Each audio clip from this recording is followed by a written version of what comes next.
What a piece of crap! Yes, today we are talking about the movie Holmes and Watson for Bad Movie Month here on Mallard Matinee.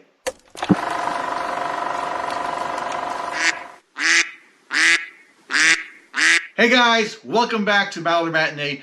We are here talking about a truly big turd. I don't know. I mean, this is, if you looked at the definition of wasted potential, this movie would be that. 110%. Like, wow. Such a terrible waste of great talent. Yeah.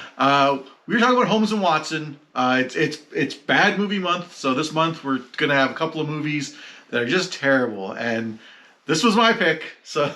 he made the mistake of watching it once before. The thing is, yeah, I'd already seen this, so you were just torturing me at this point. Like, hey, want to watch this terrible movie again? Not really, but since you picked it, I guess I have to. Okay, I'll get a little bit into why I picked it here. So, yes, I'm Lewis Lightning, and this was my pick.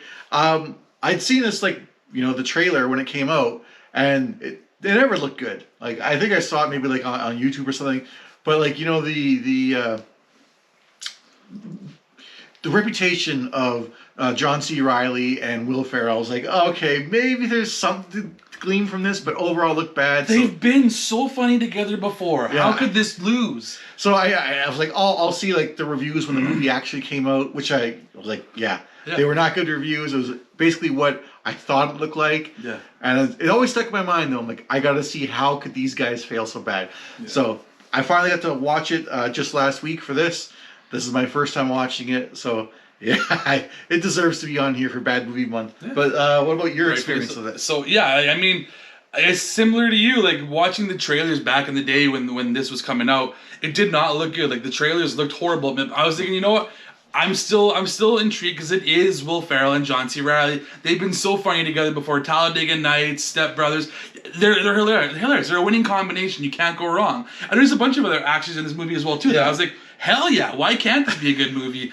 So I didn't see it in theaters. I waited till I think it was either on the movie channel or on Netflix or something like that. So probably a year after the fact. Yeah. And it was just as bad as the trailers made it out to be. It did not exceed any expectations at all. If anything, it was lower than what my expectations were. So it sucked. It sucked then. It still sucks now. Spoiler alert! We don't like this movie. without getting into it, this time you watched it. The previous time, because he's watched before. What were your thoughts the previous time watching it?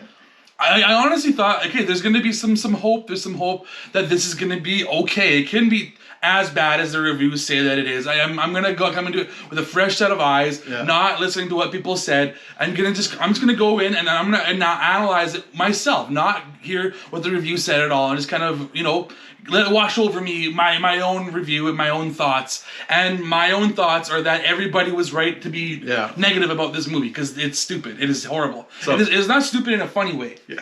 It'll be interesting to see if there's anything new to glean in the 8 years since it came out. I think I hate it more.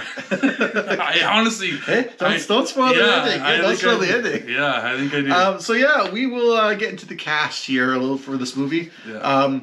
I mean, who do you want to talk about first? You can talk about whoever you want to first of the two main guys, right? Oh, I mean, Holmes is the first name in the title card, so Will Ferrell. We can talk about him right away. And I'll say, I think of the two main guys, I think he's the worst out of the two acting wise. Oh. I thought he wasn't funny. At least John C. Reilly, I thought it played a little more straighter, but he was also stupid.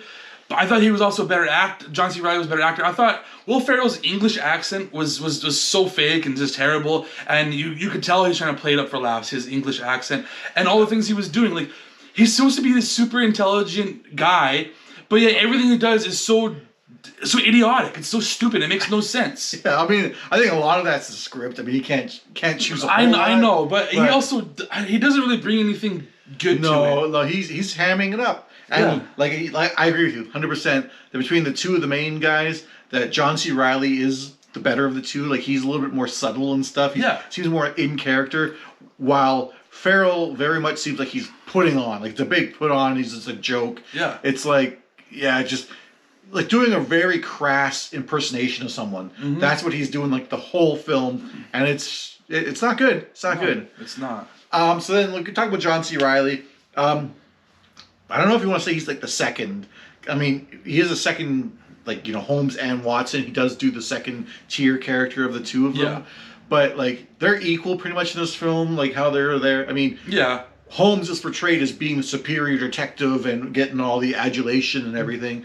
Yeah. But, like, in the film, they both have kind of an equal role back and forth. And it's about Watson trying to be a detective on par with Holmes, which he never really does. He proves his worth. Yes, he does. And he wants to be co-detective and not... He wants to be a partner, not like a sidekick to him, basically, is what he has been like, through their whole life together. Yeah, yeah. And because this movie kind of... it's definitely parodying the Guy Ritchie Sherlock Holmes film. You can tell, like even especially the music, like even it has like that Hans Zimmer kind of score. Yeah, or the moments when they go in his head and he's like figuring things out. Oh yeah, like, the way he's like depicting things and like multiplying. And but I was gonna say, at least in that one, like they kind of differentiated where Holmes was super smart. Yeah. Watson was like he had the military experience and stuff, and he was like the guns and everything. Kind of more of military mindset between the two. This one.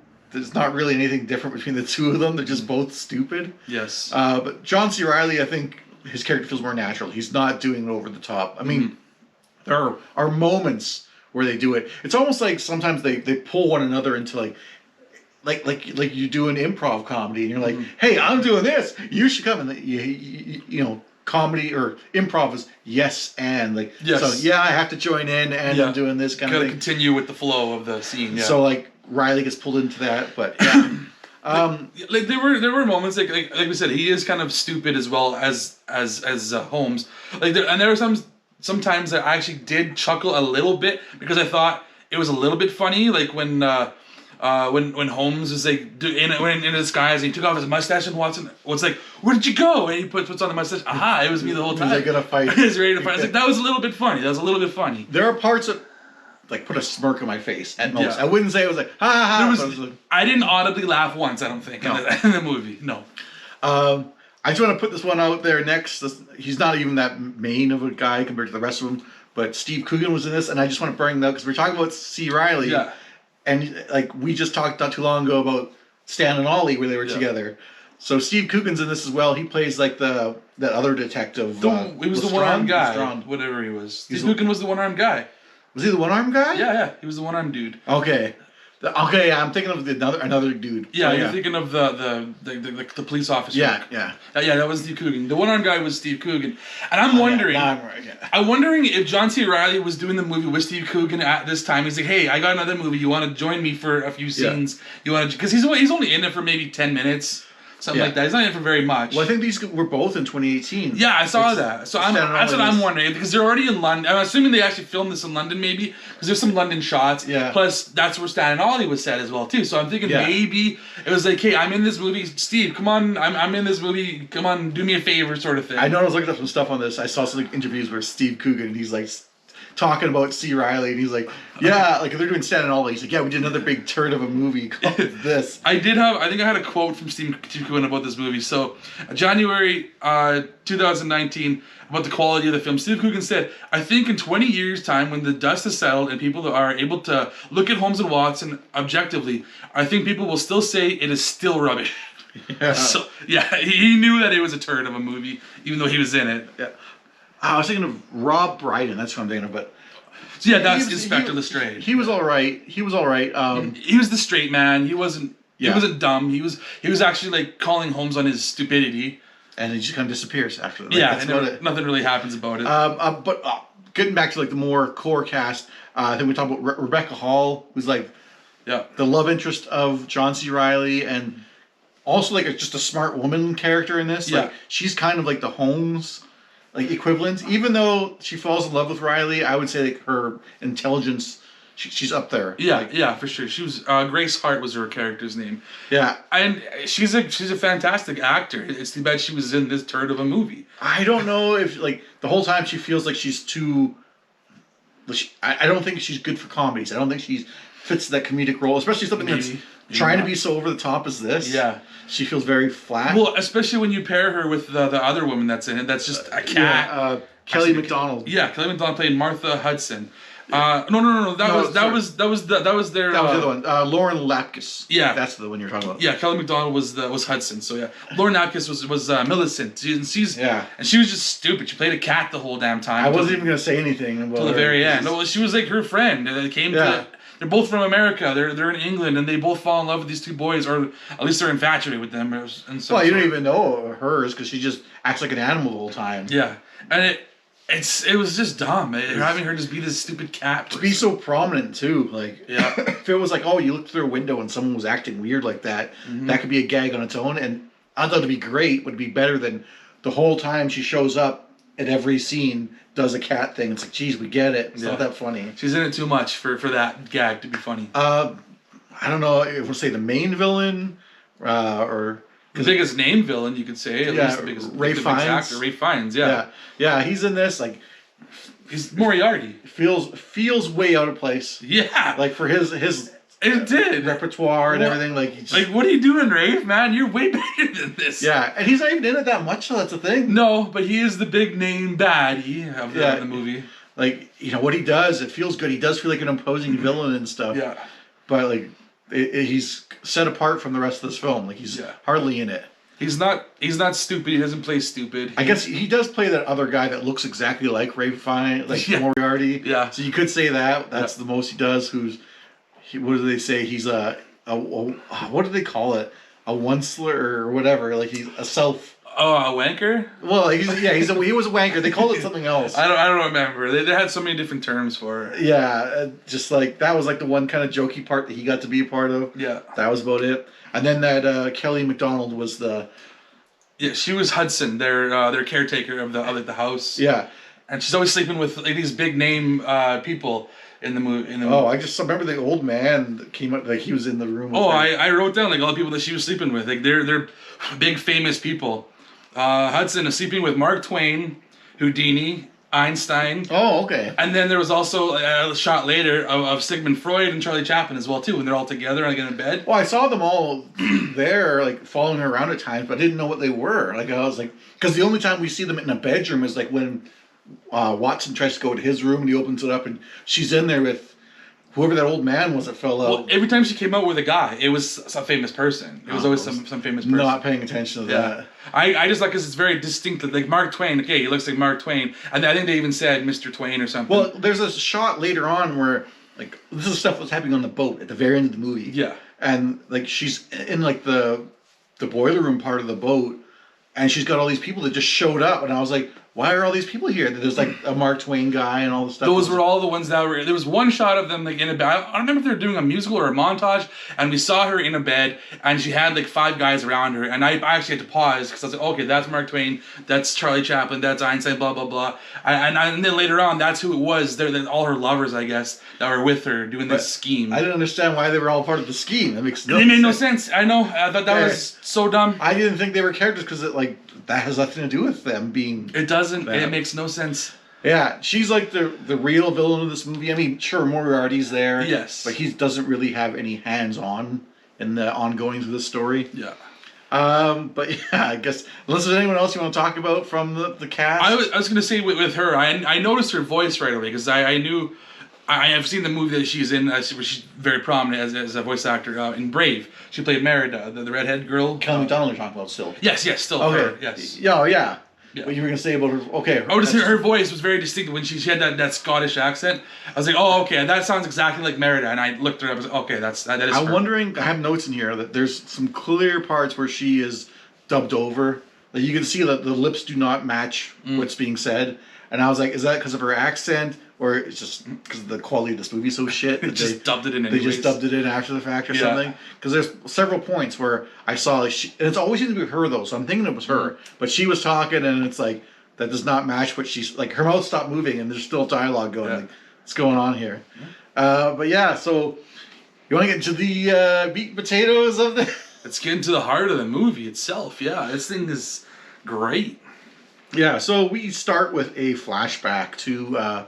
Actually, we start with a quote from Hannah Montana. Okay, well, what is that quote then? I didn't write down the quote. I just said, a Hannah Montana quote. Funny. And then we go into a flashback. Well, I did write down here that there was a trailer before the movie starts, there's a trailer for Stan and Ollie on the thing, which I thought was funny. Oh, because you had the DVD. Okay. Yeah, I had the DVD of it. Like you watch it on Crave, I watched it on DVD. Yeah, Netflix, but same thing. Oh, okay. But yeah, so there's an opening scene. I mean, we get the Hannah Montana line, whatever it fucking says. Yeah, it's dumb. And then it goes to like Holmes when he's a kid, and he goes to a new school, and like he's just getting bullied, and it's just like literally he gets set down on the school grounds, and all the kids come running at him to bully him, which is like, okay, this kind of comedy is like, it just almost feels like it should be for kids. It's like that. I don't know. Right then I was like, this is an odd tone for a film that should be looking to like a more adult audience. Yeah, I'd say like this movie has a lot of bad slapstick. Like, I'm okay. I'm good with pratfalls and slapstick when it makes sense. But this movie had a lot of that stupid, like hitting a guy and like, oh, I'm falling over and crap like that. That was a lot of this movie. But yeah, so they just kind of bully him relentlessly. I'm trying to remember all the things they do. I know they make him kiss like a donkey's ass. Yeah. That was like the one thing that I was like, okay, like that stuck with me. It's the only thing I can really remember. Yeah. No. Which sets him over the edge, and he, from that moment on, he decides that he's going to become completely emotionless and just scientific, and he's going to figure everything out. And like he already must have had that in his head somewhere, because he just starts pointing out every kid in the school, and like says, "Oh, this kid did this kid did that," and they all get expelled until it's just him. Yeah. So he gets all the schooling. Every teacher's focused on him, and he becomes like the smartest kid out there. And then he meets the janitor's son, which is Watson. And he's just there. I don't know. Yes. He's not that smart or anything, but because the two of them are there, they're friends, I guess. I don't know why. Yeah, that's about it. Then we fast forward to the modern day, or not modern day. Well, them as adults. They're adult days. Yeah. And there's like a big trial for Moriarty because Holmes has caught him. You had the scene where Watson was going to kill himself off the top of the roof, and then Holmes was on the ground. He had his growing up big squash, right? No. Did you watch different versions of the movie? Yeah, I must have. But I don't remember anything with a giant squash. Yeah. That's weird. There's two different versions of this movie. Maybe there's like a director's cut that because at the very beginning that I remembered. I barely remember. I think I remember seeing that the first time. I was like, I vaguely remembered all that stuff.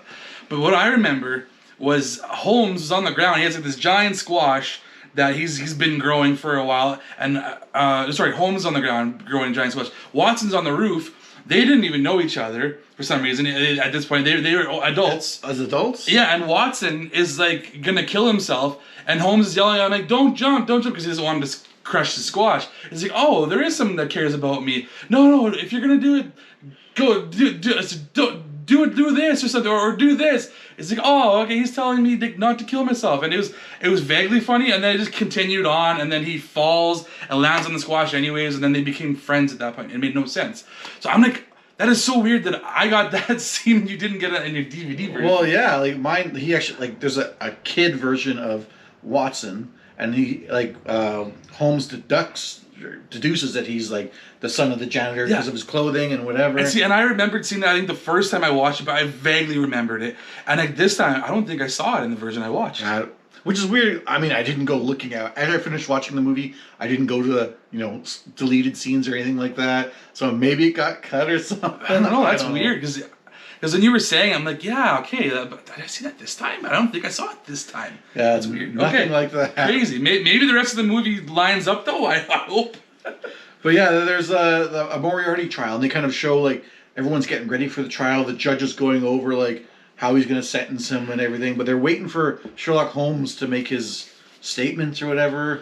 A big thing. Yeah. Because, I'm trying to remember, they're going to let Moriarty go.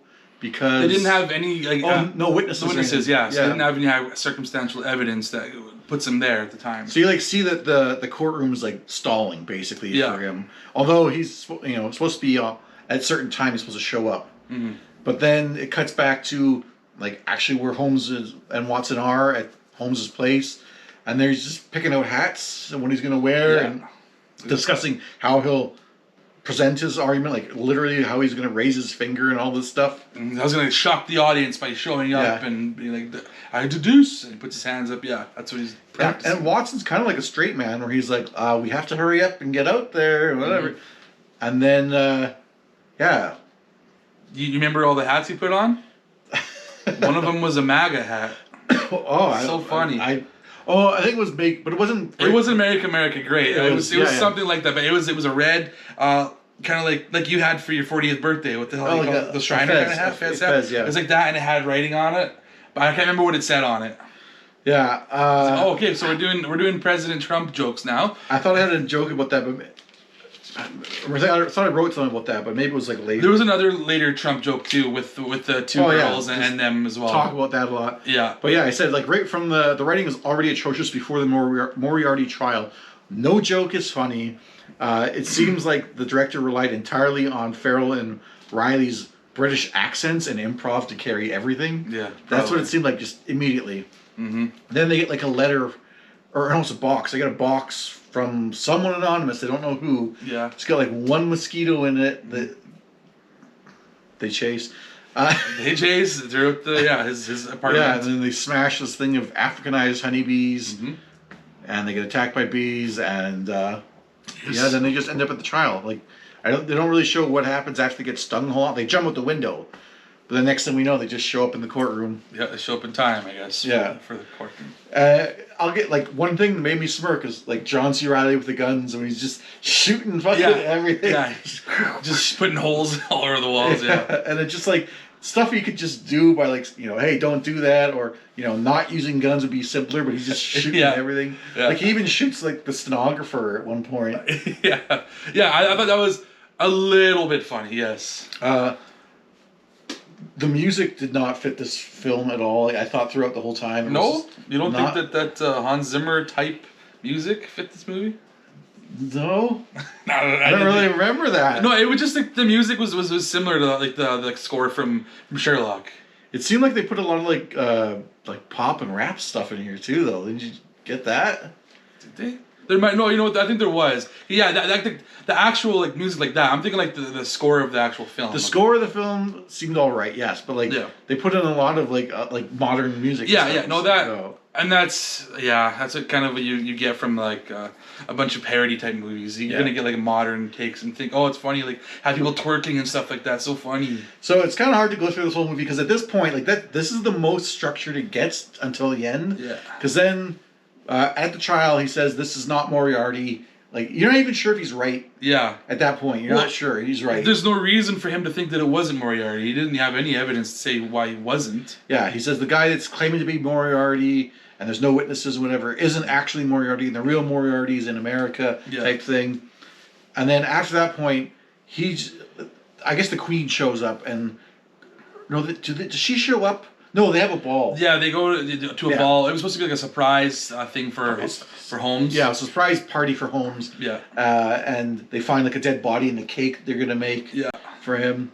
And then that sets off like, oh, that Moriarty's still here. He's trying to get Holmes and Watson. But shortly after that, then the Queen gets like a message that she's going to die in like 2 days. Yeah. So not only do they have to like save themselves, but they have to save the Queen as well. Yeah. And then it's just them like trying to solve it, but they just do it really stupidly. Like every little thing they do is they just put them in a situation and let the actors improv. It seems like. Well, yeah, like when the dead body was there, Holmes like started like dry heaving, like puking. It was like, okay, it could have been funny, but just the way that they presented it is just not. It's just badly done.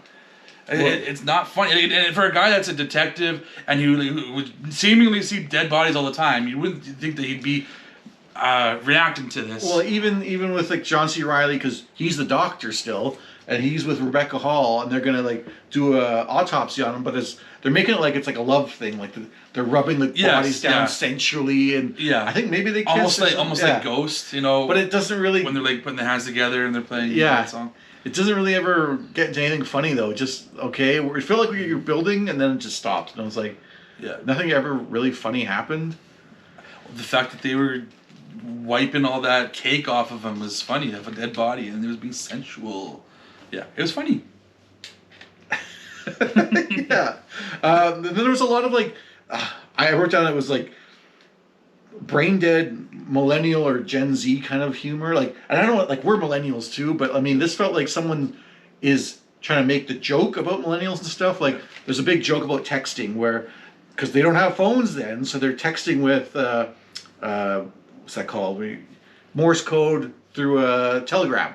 Through a telegram, and it's just like he's texting out like a drunken text through telegram, and then he's gonna like show his he wants to like send a drunk text to show his junk. A dick shot, a dick pic. He's trying to send him, which I don't know how that works on a telegram. You just thumps. You hear a thump on the table or whatever. You're like, send her that. It's like, okay, that doesn't make any sense. But this is just supposed to be a joke about. It's supposed to be a modern day joke from back in the early 1900s, I guess. Or they take a selfie with the Queen and they have like the old fashioned camera. And they were doing the duck lips too. Yeah, do that. Like, oh my fuck! Like you were like it's Gen Z millennial type humor. Like then an older crowd would make fun of them, and it's just like it feels so. It's just forced into this movie. Yeah. Like it does not belong. This comedy does not belong in here. Like there are good parody movies out there that I really do like. This movie does not do any of that stuff well. I don't think there's a lot of the stuff it tries, but it fails at pretty much all of it. Yeah, and like speaking of failures, like there's a part where we're talking about like the selfies. They accidentally knock out the Queen with the camera. Yeah, that's the selfie part. She's like dead. Like they say she's like they tried for a pulse and they said she's dead or whatever. Yeah. So they're trying to hide her because all her guards are trying to come in, and like they try and shove her in a chest. There's like a fake hand of her sticking out of the chest. It doesn't look good at all. It looks completely fake, like plastic or whatever prop, and it like it's bent at an unnatural angle and all this stuff. And it's like, geez, you guys did not even try. Like, even the props department didn't give a fuck what was filmed. The thing is, if that could have been funny, if it was purposely bad looking, like, you know, like a movie like Airplane would probably make it like a funny joke like that or something. Well, I was going to say, Naked Gun. Naked Gun, too, there's a queen in there, and he, like, tackles her on the table and looks like he's humping her. Yes. And there's a scene like that here where she's in the chest face first, and I thought, oh, they're going to, like, see him trying to jam her in there and think he's humping her. Yeah. It doesn't happen. No, They tried so hard to make this movie as bad as they could, it seems like. There was at one point they go to like a fight club because they're trying to find tattoos. Something with the tattoo ink that they linked back to. The poison was in the tattoo ink or something like that. Of this dead body, Yeah. So they eventually follow to like a gym or whatever of sorts. We get to see Braun Strowman. Strowman wrestlers and he plays a guy named Braun. Yeah, like maybe they did it to make it simple for him. And this is where we got Steve Coogan as well too. Yeah, he had the one arm with like the robotic arm. Yeah. Also, doesn't really matter. He's there for this one scene, and that's it. He was the suspect because they were looking for this one-armed guy. But then he gets killed off in that same before that's even over. That whole scene. Yeah. I'll say there was one moment that I thought was a little bit kind of funny where Watson was wanting to become like partners with Holmes. And he was saying, how about we play a game of chess? Oh, okay, we can play a game of chess. But I checkmate. And he tells him, he's like, well, how do you get checkmate? Well, because you're going to start with a Queen's Gambit. He's like, well, that's a legendary move. Like, and then I'm going to move over to here, and you're going to move. And then he's like, you are right, that is checkmate. And then he's like, well, then how about we do something like rock, paper, scissors? I was like, okay, well then rock, paper, scissors, scissors, rock. He's like, damn it. He beat me. And then he's like, how about Battleship? Well, F9, F3, F2. And he's like, damn it. You beat me again. And I thought that was a little bit funny. Again, I didn't laugh out loud. But I was like, okay, clever. Because he's saying he's so smart that he's able to like deduce before he even plays the game how he's going to make these moves. But then they kind of throw in a thing where, like, because they met Rebecca Hall and this other girl, I can't remember her name, Millicent? Yeah, whatever. From America. Which doesn't really seem to matter where they're from, aside from the fact that they want to make some America jokes later. Yeah. But there's a few parts where they go on dates with them, kind of, to try and further their relationship. But, like, they go into the park, and, like, there's this big joke where it's like, well, they do cocaine. They do cocaine to fucking impress them by doing everything super fast. Yeah. The footage is just sped up, and it's so painfully obvious. Like, there's background people who were probably told, walk at half speed or something, but they're not. Like, it's all off, and it looks terrible. Yeah. And it's like, this seems like something that would be funny, like, like Benny Hill era at the latest. Yeah. Where, everything's sped up, and, it's so funny to see the movie. Yeah. It's like, this in a feature film in 2018 does not do it.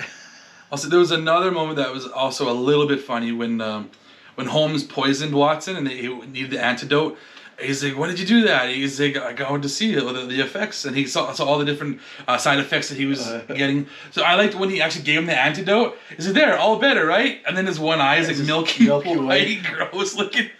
Yes, it's a little bit funny. Okay, there was a little bit funny there. But he didn't it didn't stay even like it goes away by the end. This is the next scene. He was already normally completely fine. I don't know. That's like the musical singing part is way too many cuts, and I'm like, was there a singing part? I'm trying to remember if there was singing. I think there was. I think that's the scene that I'm talking about where Hudson had all the men in her bed. I'm pretty sure that was the singing. Okay, yes, where he's lamenting what he did to Watson after because he accuses Watson of being being part of the plot. Yeah. Because the only way it could happen if someone close to him was screwing him over, he thinks it's Watson, and he sings this whole song, but there's like way too many cuts in there. Like he's singing, like walking down the street, and like cuts, like way too many cuts for this. So like, was it really that bad, or I don't know. Like, did they do that many takes that they had to keep cutting the good parts out, or I don't know. Did you catch the IHOP joke that they did when they were drunk that one night? Yeah. They're talking about like, I want to have some pies. Oh, you're a pie man. I'm more of a cakes. So what about cakes stacked on top of each other at the International House of? And they didn't say pancakes. They said something else. They said, "Oh, okay, they're doing an IHOP joke." Funny, so funny. Yeah, and then like they reveal that like towards the end, they find out that there's actually going to be a bomb on this boat, and that Moriarty's daughter was actually their housekeeper, or whatever they had, and that she was behind it all, which has almost no weight because she's hardly in the film at all. Yeah. And when she shows up, they just basically yell at her to leave, and that's all that really happens with her until you find out that she's the bad guy of the whole film. Yeah, which definitely just shoehorned in there. Yeah, made no sense to any of the plot of the movie. I'll say one thing I thought this movie did do well. It did well was the graphics. So when they did the deductions and like they're doing like the even when they were peeing and stuff like that, and they were like showing like the different graphics, like the thing spins around. I was like, that was actually done cleverly and actually well integrated.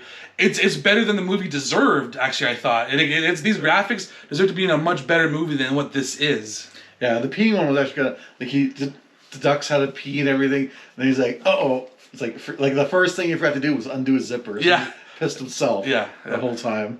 But but like even how Holmes deduced that Hudson was behind it all. Like, okay, Watson was imprisoned, and Holmes goes to save him, but Hudson gets there first and like takes him somewhere at the point, and they leave behind a bit of cake, and it's red because of the beet sugar, and just like, okay, but how did beet sugar relate to Hudson? Yeah, exactly. Like he says that she's from a poor family and stuff, but like, what does that mean with the beet sugar? Did he make something like? Is she from a certain region in Scotland where they have beets or something? They never showed anything with the beet sugar previously. Yeah, I don't know. That was definitely just thrown in there. And then, I wrote here like, who are the people hanging around with Miss Hudson? Because I was like, they have all these kids help them get past these guards that are all like sailors and stuff that Hudson presumably has, but then later on, like they're inside the bottom of the ship with all these people. I'm like, who are this random entourage? But I guess it's all the guys she was sleeping with. I already explained it. Why would she? Why would they be there with her? Why would she bring Makes them? No sense. No, it makes no sense. Why would Einstein be with her doing this stuff? Doesn't make any sense. And then like, she freed Watson from being executed so that she could take him to the ship and kill him there. Mm-hmm. What was the point of that? Yeah, exactly. Good master plan. At least if he was like getting executed there, Holmes would be. You can't be two places at once. He couldn't be out stopping Watson and on the boat to save the Queen. Yeah. Doesn't make any sense. Did you like Sherlock's brother? Oh, like it's nice to see Hugh Laurie. Yeah, I thought as a fan of House, I thought maybe like, oh, okay, that's kind of neat. I like that.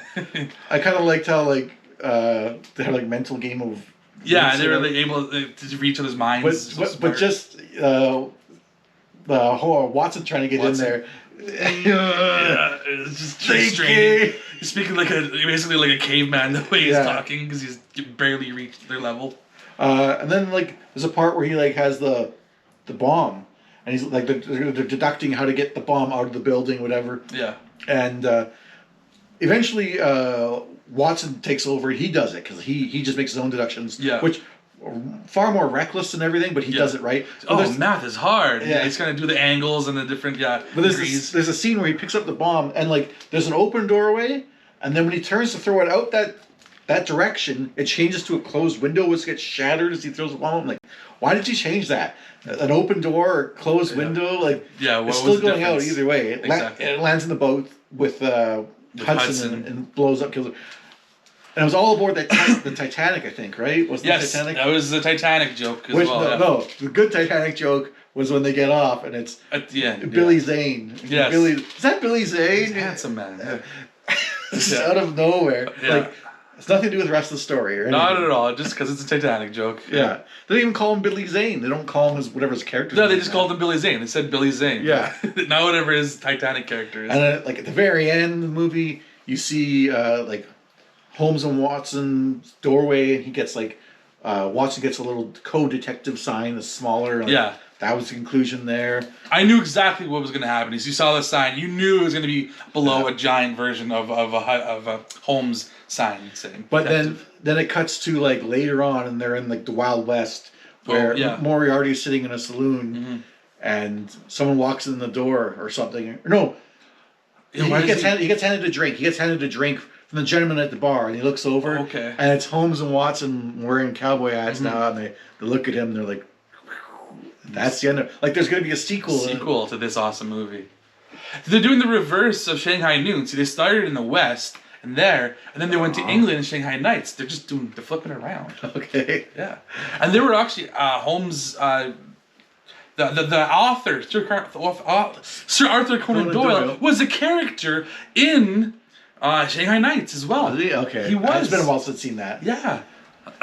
So there's some connections there. Jackie Chan's going to be in the sequel. Yeah. Okay. But now we get to the really challenging part here. Okay. Well, I mean, 1/3 challenging, anyways. Yeah. We're going to talk about the good, the bad, and the ugly. You know what? I'll let you start with the good. Good. I already mentioned it. It was the deductions that Holmes, even Watson did at the end too. But the graphics that you got, like when he was peeing or when he was like challenging someone in a fight or something like that, he would see like all the different ways that he could. He was just calculating. Yeah. I liked seeing that. It was really cool. It was, like I said, it was better than the movie even deserved. It was well done. Oh, yeah. That was well done. Yeah, I think they were incorporated nicely. For myself, I thought a lot of the settings, like, they seemed like they were on real world locations. Like, even when that part where they're doing the cocaine and on the lawn of wherever that is, that looked like a real place. Like, they used a lot of places, like alleyways and stuff like that, looked real. Mm-hmm. And there was good lighting and contrast, like nice color palettes and stuff. Mm-hmm. I liked it was also bright and stuff. I'll say the quality of the video of the movie is well done too. It is beautifully shot. I can't knock it for that at all. It does actually have a good looking quality to it. Yeah, so like I like that, like the colors in the film. Yeah. It was nice. The bad. Okay. Pick one. Oh my god. The script. I'll pick the script. I have 3 things written here. Okay. The script it's terrible. It just feels like they had the bare bones of what's to do, and then they just put like each scene they put Reilly and Ferrell in there and said, okay, just ham it up. Like, make sure you get these lines in. Everything else, just ham it up. Waste as much fucking time as you can. I feel like this might have been okay as like an SNL skit or something. If they would have had like an SNL skit where they did like a Holmes and Watson, but they did modern day jokes, that might have worked as like a 5-minute, 10-minute skit. I was gonna say this whole film feels a lot like the outtakes of SNL skits. Like, not the best part or whatever, but just people like going a little bit further than they should have. Yeah. And it's like, oh, that didn't really work, but I see where you're going. The stuff you wouldn't leave in because it's not funny. Exactly. And it feels like SNL quality. Like, that's the whole movie. So my bad is, I'll say my least favorite, my worst, is the modern day jokes, is the modern day references, like the MAGA joke, the selfies with the duck lips. I hated all of that shit. It was not funny. I don't think that would be funny in a modern day setting, and it certainly isn't funny in early 1900s setting with Holmes and Watson. It did not fit. And maybe there's a way you could incorporate it to be funny, but this movie does not do that. I did, like, as I said, I had 3 things written for the bad. It was the script, the jokes, and the comedy. So it kind of covered what you Yeah, said. that's basically all in there. I wouldn't say just the modern day stuff was bad. Like, that was just my worst. Those were the worst jokes I thought. Were those ones. And then finally, we'll get to the ugly. And the ugly does not necessarily have to be bad. It's more like something that's maybe distracting or that you can't look away from, kind of like a noticeable or... You might have the same thing as me if it's not a bit negative. Maybe. Do you want to go first? I can go first. Shago. So mine is, I thought it was neat that Steve Coogan was in this movie. Oh, okay. Just seeing him with John C. Reilly again, because we recently did Stan and Ollie, so I was like, oh, it's kind of neat to see them back together again. And like I said, and here, I'm pretty sure they were already done filming that movie or currently filming it when John C. Reilly probably asked him to be a little bit a part of this movie. That's my guess. I'm sure you can find that somewhere. Mine's actually kind of something you already said. The America jokes felt very out of place. Like there's parts where it's like, oh, we have a king, or the queen. We have the queen. It's like, oh, you still have a monarchy? Yeah, well, we know that in your America you have such a system of checks and balances where something like this could never happen. That you couldn't have someone doing what it's like. Yeah, they even say they even Trump the opposition or something like that. Is it something like that? It's so heavy-handed. Like, it just... I can kind of get it, but you're not smooth about it at all. I mean, even when I watched this movie, yeah, it was still current jokes. But I felt it was dated for its further references then, even. I don't like those kind of references regardless, but now watching it 8 years after the fact, it is so dated already. Like, I don't give a shit about those jokes regardless. But now that I'm watching it 8 years later, it is aged even worse. Yeah, like... Sherlock Holmes is like a British story. Like I said, I don't know why the women even had to be Americans, but they were Americans for whatever sense. Like, I don't care if it's done for a good reason or just like a throwaway thing. Yeah. But when you sit there and like talk to the camera about it, that's the worst part. Like I hated that. It's like, yeah, you guys get what we're saying. Just felt like stop the movie, wink, do wink, this. Like, nudge, nudge. Nope, we weren't aware of what you were saying at all. All right, so we've done the kind of overview of the cast. We've done the good, bad, and ugly. Let's look at some reviews. We look at reviews from other sources here. I generally look at like kind of professional reviews. He looks at the average Joe reviews. I get mine from usually Metacritic. Depends on the film where I can find them. If it exists on Metacritic, so I'll go first. I got 3 reviews and try to go high to low. Not necessarily ones I like agree with, but at least I can understand them is how I do it. Yeah. So from IGN, the lazy gags, wasted supporting cast, and unfocused writing make the film an unfunny chore, which evokes but doesn't come close to their earlier comedic outings. A score of 41 out of 100. That's your high? That's the high. There was some that were like in the 60s, but I couldn't agree with what they were saying. Okay. But this is the high of 41 out of 100. Okay. Yeah, like wasted supporting cast, definitely. Mm-hmm. And unfocused writing, like it felt like a chore to get through. It really was unfocused. Yeah. It was just all over the place. But Ray Fiennes, Rebecca Hall, who's a supporting cast member. I feel like maybe some of these were like contractually obligated roles for them. Like they made a movie for Sony, or they were contracted to make a movie for Sony. I think this is a Sony movie. Yeah. And so they're like, you know what? If you come do this movie, then you don't have to do this other movie, sort of thing. Fine, I'll come do this movie, sort of thing. Apparently, like after the test screenings, Sony was trying to like dump this off in other studios, and they're like, no. Yeah, I know. They asked Netflix if they wanted it, and Netflix is known for a lot of schlocky stuff, and they said, nah. My second one from Paste Magazine, I don't know what that is. Considering Ferrell and Reilly's immense talents, Holmes and Watson is an even more unsettlingly unfunny experience. Yeah. So a score of 36 out of 100. So yeah, like those two, you think that they're pretty much good in everything together. Like, you got Talladega Nights, Step Brothers, a little bit of Anchorman 2. Oh yeah. I mean, I wouldn't say Anchorman 2 is one of their highlights, but well, seeing them together, it wasn't the bad part though. It's better than this. Yeah, exactly. It is better than this, 100%. Like, I'm trying to think of like some of like their worst films with them. And, like, I know I wasn't a fan of Semi-Pro, but I think like Semi-Pro is better than this. Like, I actually like Semi-Pro. So yeah, then the last one from Rolling Stones. You can only swindle audiences by thinking you simply throw A-list stars in anything and people will still show up. Drooling like Pavlov's pups for so long before the echo in empty theaters is deafening. Score of 10 out of 100. Okay, 10, nice. So yeah, like that seems like exactly what they thought. They thought, oh, we'll just throw in Reilly and Ferrell. People will love that. Throw in, like, you know, maybe a little bit of Ray Fiennes, Steve Coogan, Rebecca Hall. Those are some names. We don't have to try because we have the star power. Well, it doesn't matter. Once they know who's there, they'll pay for a ticket. That's all we want. Did you ever see the movie 43? I heard about it. That is a movie. Loaded. I will say it's better than this. It's a terrible movie too. It's better than this, and it's got so much star power and so bad too.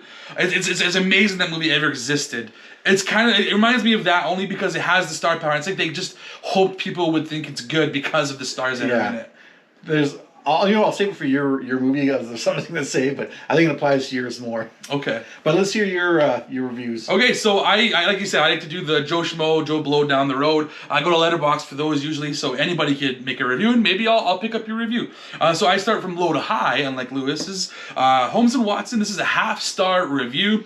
I hate this fucking movie with a burning passion. Somehow makes the rest of Will Ferrell's career look like illustrious and Oscar-worthy by comparison. I would rather have bleach poured into an open axe wound in my head than watch this movie ever again. And I had to watch it a second time. That wasn't my review. Obviously I understand where they're coming from. 2.5-star review. This person gives it a 2.5-star review. So a wild comic Sherlock Holmes mess with Will Ferrell and John C. Reilly going at it without restraint. Could probably have needed someone with a whip behind the camera to focus the gags a little bit, but take the madness in, appreciate it, and don't fear stupidity. So they're being more forgiving about this movie. They're like, oh, it is stupid, but if you accept it, maybe you like it. It's funny he mentions whoever's behind the camera, because I heard some stuff, again, when I was looking at this. I think it's Adam McKay did like Step Brothers and other ones. Director? I think so. This was Ethan Coen. Yeah. Well, I think he was originally attached somehow to this, but he stepped out. But like people were saying, like Adam McKay could make these two work together, and that was probably would have worked. Yeah, he probably would have been able to do that. I think maybe people were fooled thinking this was Ethan Coen from the Coen brothers, and actually that's what they thought it was. Actually, it was supposed to be who's the guy from Borat? Sacha Baron Cohen. It's supposed to be Sacha Baron Cohen as Holmes, and then Ferrell was Watson, but Sacha Baron Cohen dropped out, so they just filled in. So he moved up. And then John C. Reilly took over for that. So what I read, anyways. Might have been better. I don't know. We'll never know. I don't know. So I got a whole bunch of 5-star reviews, which are just made by morons. So I'm going to read out a bunch of them quickly. They're all like one sentence or one word. So this one just says, indeterminate, 5-star review. This is literally making me laugh out loud, 5-star review. I like it a lot, and I don't care, 5-star review. Absolutely hilarious commentary and current state of politics, to be honest. 5-star review. Good movie. 5-star review. And last one I'll say, going to tell my grandchildren this was Step Brothers. 5-star review. Oh no, sorry, I'll say one more. Seemed like they were having fun. 5-star review. I mean, I do agree with that one at least. It seemed like they're having fun. The score of that, definitely not. How do you give that a 5-star review though? That is ridiculous. These are just morons. That's it.